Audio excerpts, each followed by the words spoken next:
Welcome to my channel అండి. పద్మజ పసుపులేటి. మేము తిరుపతి నుంచి తిరుమలకి వెళ్ళాం కదా, తిరుమలలో ఎట్లా ఏంటి అనేది నేను చూపిస్తానన్నాను కదా, అది చూద్దరు రండి. ఇదిగోండి చీర, పట్టు చీర, పళ్ళు. ఇప్పుడు మేము పెళ్ళికి వెళ్ళాం కదా, దానికి ఈరోజు సత్యనారాయణ వ్రతం అండి, వెళ్తున్నాము. అందుకే ప్రిపేర్ అయ్యాను. తిరుమలది కూడా చూపిద్దామని రండి.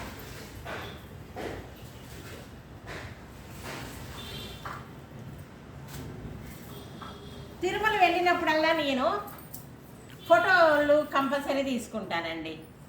తిరుమల వెళ్ళినప్పుడు కంపల్సరీగా ఫొటోస్ తీసుకుంటా.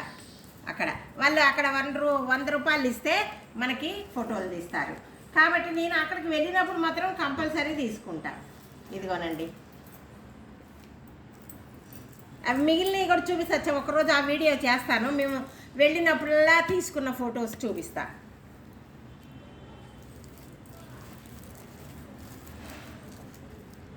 అయిందా?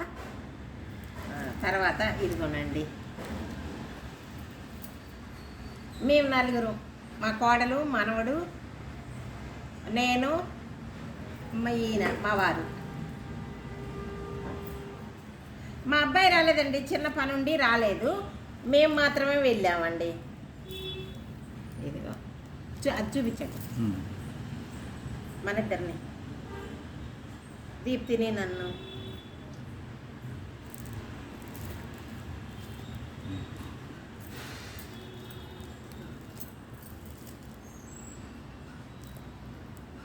మా కోడలు, మా చిన్న మనవడు.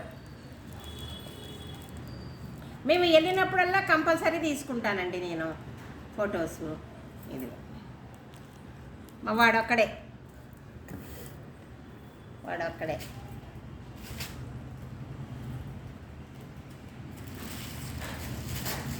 తర్వాత ఇంకొకటి కూడా చేస్తాను నేను వెళ్ళినప్పుడు. ఏంటంటే చూపిస్తాను. అక్కడ దండలు ఉంటాయండి, పూసలవి. అవి నాకు చాలా ఇష్టం, తీసుకొచ్చుకుంటా ఉంటా. వెళ్ళినప్పుడల్లా తెస్తా.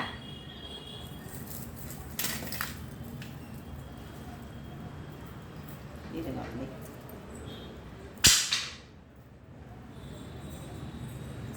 ఇది చూపించాను. అక్కడికి వెళ్తే మోడల్ బాగుంటుంది. ఏదో ఒక వెళ్ళినప్పుడల్లా ఒక మోడల్ కొత్తది ఉంటుంది. లక్ష్మీదేవి, ఇవి క్రిస్టల్స్.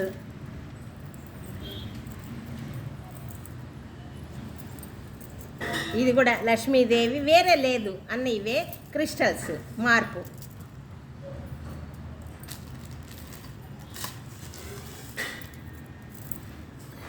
నేను వెళ్ళినప్పుడల్లా తీసుకొచ్చుకుంటా, చూపిస్తూనే ఉంటా మీకు. ఇది ఇంకొకటి,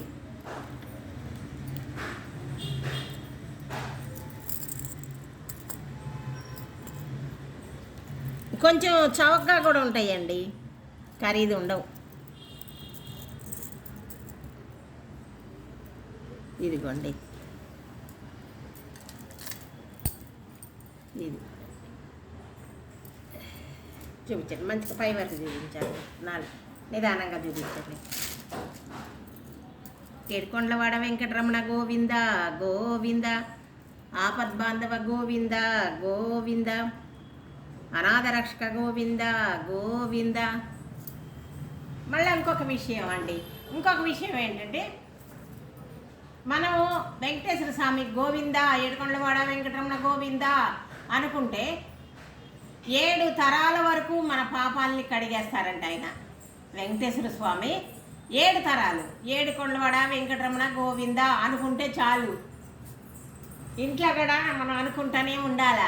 ఇంట్లో కూడా కూర్చున్నప్పుడు అప్పుడు ఇప్పుడు అన్ని ఏడుకొండలవాడ వెంకటరమణ గోవింద గోవింద, ఆపద్బాంధవ గోవింద గోవింద, అనాథ రక్షక గోవింద గోవింద అనుకుంటే మనకి 7 తరాల వరకు పాపాలు, 7 తరాలు మన వంశంలో వాళ్ళవి అందరికీ కూడా పాపాలు పోయి మంచిగా ఉంటారన్నట్లు. వాళ్ళు ఇంకొకటండి, ఇంకా రేపు హోలీ అండి. రేపు పౌర్ణమి ప్లస్ హోలీ. పౌర్ణమి రోజే హోలీ వస్తుంది అన్నట్లు. హోలీ చేసుకోండి, పిల్లలందరూ ఎంజాయ్ చేయండి. మళ్ళీ చిన్న విన్నపం అండి, హోలీ చేసేటప్పుడు ఏం చేస్తారంటే పెద్దవాళ్ళు ఉద్యోగానికి డ్రెస్అప్ అయ్యి వెళ్తూ ఉంటారు కదా, వాళ్ళ మీద కూడా చల్లకూడదండి. మీరు మీ వయసు వాళ్ళు ఆడుకునేది చేయండి.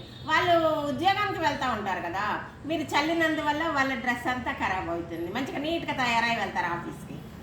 వాళ్ళ మీద హోలీ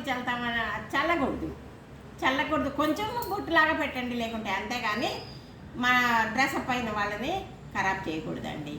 మీరు పిల్లలు అందరు కలిసి ఆడుకోండి, మీ ఫ్రెండ్స్తో కలిసి ఆడుకోండి, మీ పెద్దలతో కూడా, ఇంట్లో ఉండే పెద్దలతో కూడా బాగా హ్యాపీగా ఉండండి. హోలీ శుభాకాంక్షలు కూడా అండి. రేపే హోలీ, అందుకని ఈరోజు చెప్పేస్తున్నా, అడ్వాన్స్గా చెప్తున్నా, హ్యాపీ హోలీ అన్నట్లు. ఇవి దండలు బాగున్నాయా చూడండి.